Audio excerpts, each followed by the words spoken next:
America built palaces for people to love, gamble, heal, and disappear for a week with an umbrella in hand. Then it was taken away.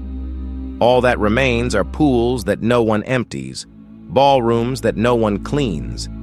Each belongs to someone, a bank, a foundation, a family that stopped answering the phone decades ago. Some are being revived now, decades too late for the people working the front desk. Most simply sit in the weather, waiting for a spark or a bulldozer. From the California deserts to the New England mountains and the Hawaiian lagoon where Elvis once sang, these are 10 abandoned resorts in America that no one talks about. Number 10, Xanadu House, Kissimmee, Florida. Over 1,000 people a day once toured Xanadu's foam-domed rooms, paying to see a computerized home of the future. Builder Bob Masters pioneered spraying polyurethane foam over giant inflatable balloons, a technique that could raise a house's shell in days with no load-bearing walls, hoping it would replace conventional construction.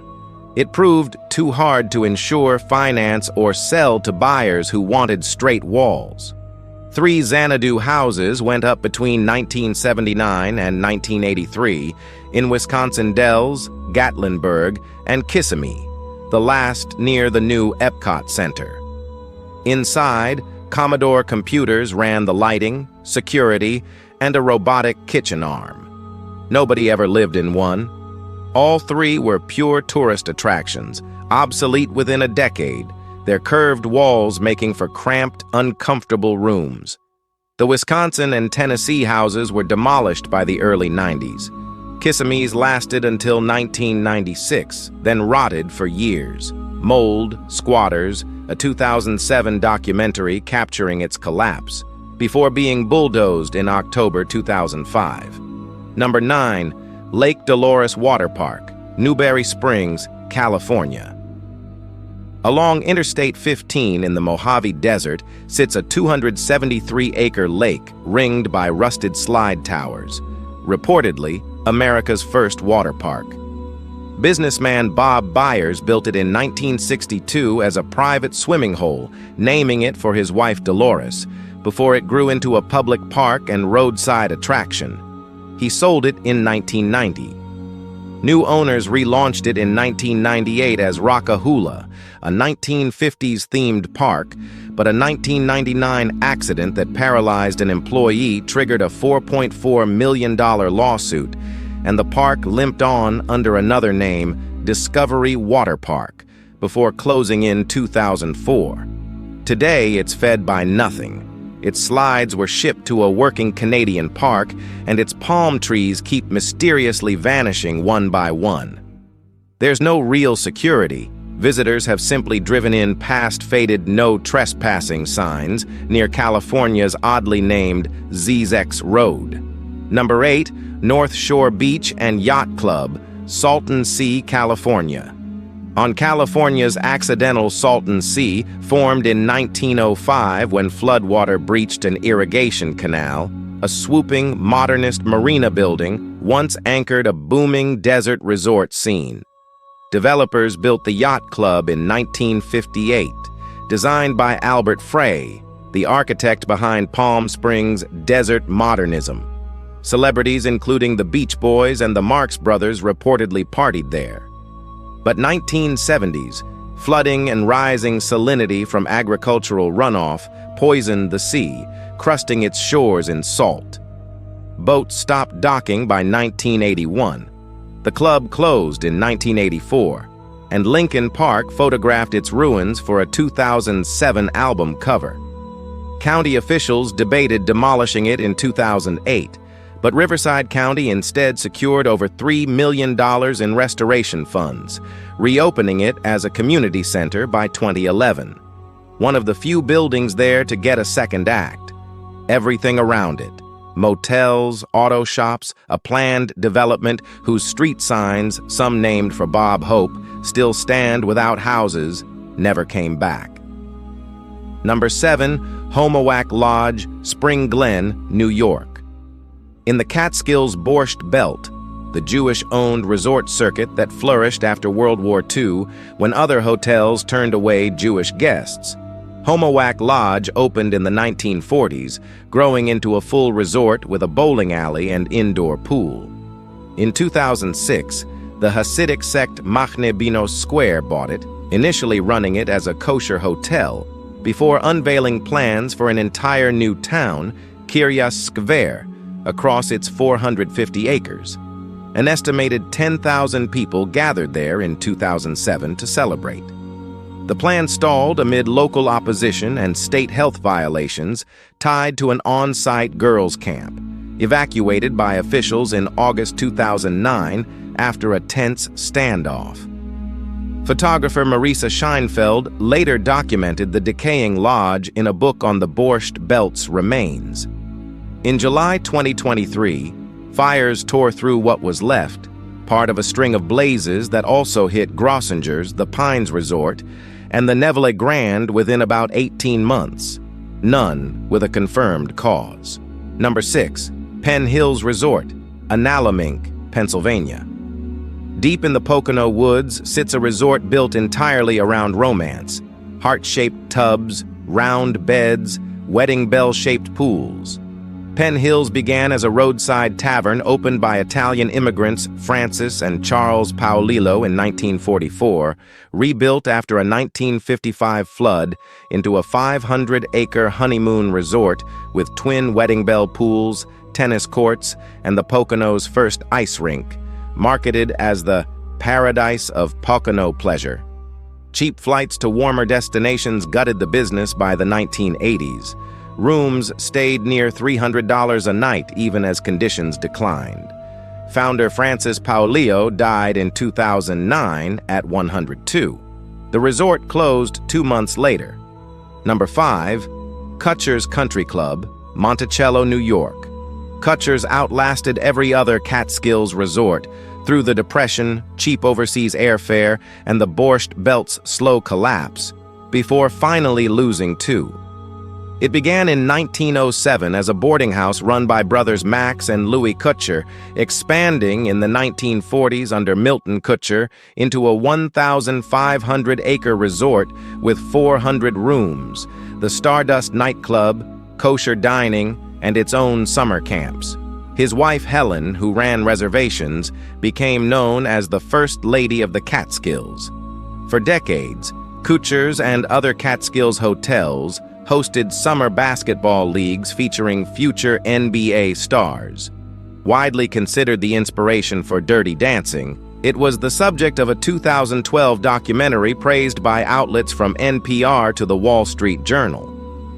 In 2013, Indian billionaire Subhash Chandra's company bought it for $8.18 million. Asbestos delayed demolition for years. What opened in June 2018 was YO1 Luxury Nature Cure, a yoga wellness resort, a century of borscht and brisket replaced by kale and downward dog. Number 4, the Balsams Grand Resort Hotel, Dixville Notch, New Hampshire. Every 4 years, a handful of voters gather at midnight in a hotel that hasn't hosted a guest since 2011 to cast the first ballots counted in a U.S. presidential election. The Balsams traces to 1874, growing into a sprawling Swiss-style complex. One of roughly 30 Grand White Mountains hotels built around 1900, now among just 5 still standing. Inventor Neil Tillotson bought it in 1954, expanding it to 11,000 acres with an old-world formality, no TVs, the same waiter for a guest's whole stay, that kept its return guest rate above 85%. The midnight vote has run since 1960. New owners bought the closed hotel for $2.3 million in 2011, promising a $35 million restoration that never materialized. An auction emptied it of everything from dinner plates to ski lift chairs.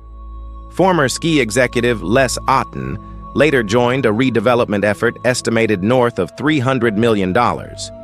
Coos County approved $35 million in bonds in 2023, and as of January 2025, the deadline for just Phase 1 was pushed to 2032. 21 years after the last guest checked out. Number 3, the Baker Hotel, Mineral Wells, Texas. A 14-story tower still looms over Mineral Wells, visible from nearly anywhere in the town of 15,000. The same silhouette it's held since closing 50 years ago.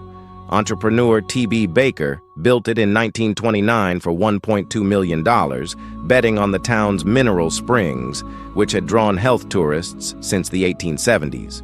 It opened as Texas's first fully air-conditioned hotel, with 460 rooms and a nightclub hosting touring musicians. Guests reportedly included Clark Gable, Judy Garland, and 2 U.S. presidents. It closed in 1972 as the mineral water craze faded, sitting empty for 47 years and becoming a fixture on Texas' most haunted lists. In 2014, 96% of voters approved tax funding for restoration. In 2019, developers secured $65 million in financing, shrinking the room count to 165, one of the largest private preservation projects in Texas history. The reopening date has since slipped repeatedly, from 2022 to 2024 to now 2028. Number 2, Grossinger's Catskill Resort Hotel, Liberty, New York.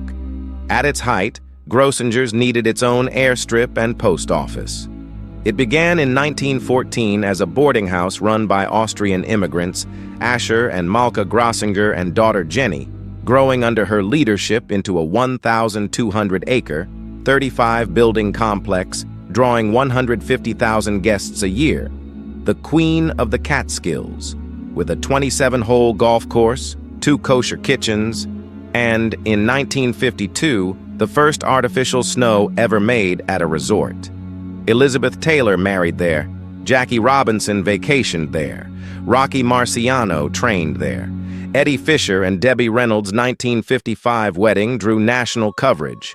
Screenwriter Eleanor Bergstein drew on childhood summers there when writing Dirty Dancing. A 1954 fire killed 7 staff members. As cheap flights, cruise ships, and fading anti-Semitic barriers gave Jewish travelers other options, Grossinger's declined and closed in 1986 after 70 years. The building sat empty for over 30 years before the last structures were demolished in October 2018, though in August 2022, a surviving building burned in a massive fire, part of the same unexplained wave that hit Homowack and the Nevele Grand. Number 1, Coco Palms Resort, Wailua, Kauai, Hawaii.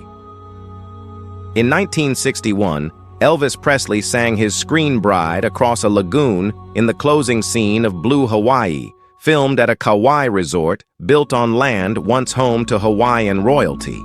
More than 60 years later, it's still technically a construction site. The land belonged to Queen Deborah Kapul in the early 1800s before falling into disrepair. Coco Palms opened in 1953 with 24 rooms on grounds, including a royal fish pond and historic coconut grove. Manager Grace Guslander invented the torch lighting ceremony now used across Hawaiian resorts, building the property into a wedding destination hosting Frank Sinatra, Rita Hayworth, and the Shah of Iran before retiring in 1981. Hurricane Iniki, 1992's Category 4, Hawaii's most powerful recorded storm at the time, ended Coco Palms for good. The Jurassic Park crew reportedly rode it out in the resort's basement. The ruin sat for over 30 years, cycling through developers who promised restoration and walked away. The dispute runs deeper than decay. A 1970s expansion disturbed Hawaiian burial sites, and when owner Reef Capital Partners began demolition in 2023 to 2024, it drew scrutiny for cutting historic coconut trees on a nationally registered historic site.